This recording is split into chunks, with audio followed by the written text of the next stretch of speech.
Hi, kids. I hope you're doing well. And today I wanted to share with you a story. It's a true story that happened to me when I was about 10 years old. It's called Oscar Saves the Day.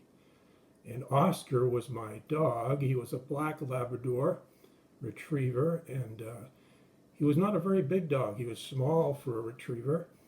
And he was very tough, though. He could beat up dogs much bigger than he was. So he was a good bodyguard for me. He was like my best pal, too. I would ride around my bike or walk around. He'd be everywhere I went. Oscar went with me.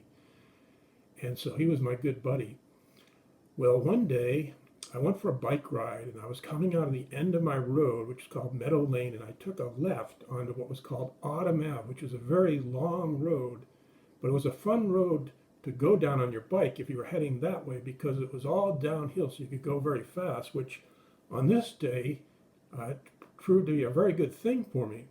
Here's why. I was riding down Autumn Ave on my bike, and Oscar, my dog, was running along with me. But then Oscar went out into the woods and he was watering a plant or sniffing something, whatever he was doing. And I was riding around my bike, and I got about halfway down Autumn Ave, and there was this one house with a long driveway. At the end of the driveway was a garage, and there was this huge German Shepherd dog there. And this dog was really big and really mean. She was a giant dog, and she would come charging out. Whenever I rode my bike by, she would come charging out, barking and growling like she wanted to bite me for sure. But then she would be pulled short because she was on like a 50-foot chain that stopped her from going any farther. So I wasn't too worried about it.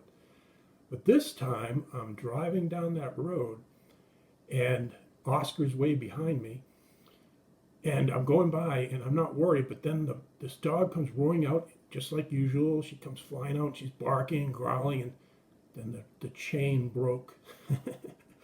And this dog is chasing me on my bike. And I was really scared, and she's getting closer and closer. And finally, she's literally nipping at my heels. My foot's going up and she's biting. My foot's going up and she's biting. She's just missing me. And I was really scared because I knew this couldn't go on forever. Sooner or later, I was going to get tired. And unless this dog got tired, I was going to get bitten, maybe bitten a lot. So I was really scared. And all of a sudden, this black bolt of lightning comes firing through. It's Oscar. And Oscar grabs this other dog by the neck and throws this other dog down and starts beating it up. And then that dog ran away with its tail between its legs, whimpering as it went. And I was so happy. And I gave Oscar a big hug and kiss. And I gave him a big treat when we got home, big doggy treat, because Oscar saved the day. You know, it's good to have people who can help us, and even dogs sometimes can help us, right? But there's somebody who can help us no matter what.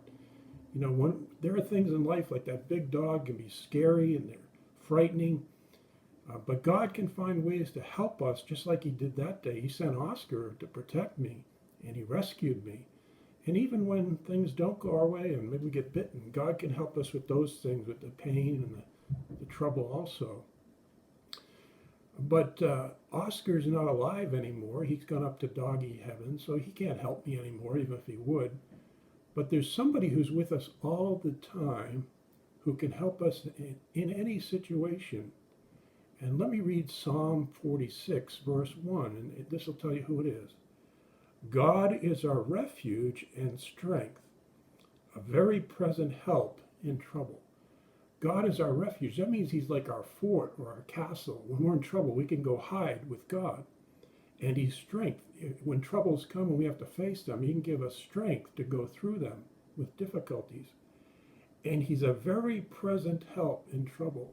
You know, Oscar can't be with me anymore, but God's always with me. He's always present. You know how you go to school and they take attendance and you say, here, I'm here. Or some people say present. That means you're here. And God is very present. He's right with us all the time, so he can help us just like Oscar helped me. But God can do much more so.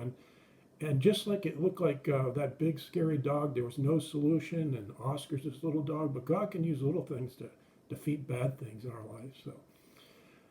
So I want you to say this verse with me, Psalm 46:1. Repeat after me. Ready? Psalm 46:1. You say it. Good. God is our refuge and strength. You say that. God is our refuge and strength. You say it. A very present help in trouble. Go ahead and repeat that. Okay, one more time. Ready? Psalm 46:1. God is our refuge and strength,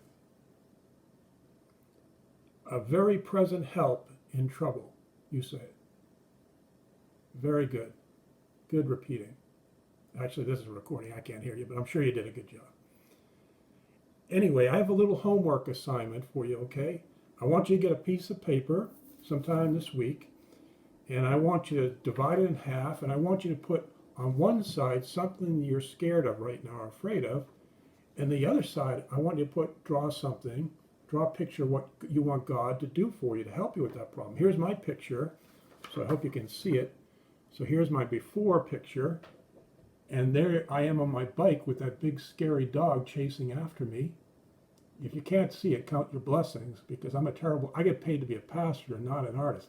But here's what I want. Here's what God did for me after. Is what I wanted God. There's Oscar. He's jumping up in the air, even though there's a smaller dog, and he already knocked that dog down. Now he's jumping up and attacking him and saving the day. Oscar is saving the day. So what you can do is draw a picture with one side what you're scared of, and the other side what you want God to do for you. And then with your family, pray and ask God to help you with these things you're scared with. And if you want, you can have your mom or dad or an adult take a picture of your picture and send it to me at pizzapalal@gmail.com. And maybe I'll post them somewhere for our church to see, and everybody can admire your artwork. And maybe I'll even put my artwork up there. It wouldn't be fair to keep it from the masses. So, okay, guys, I miss you. God bless you. Be good.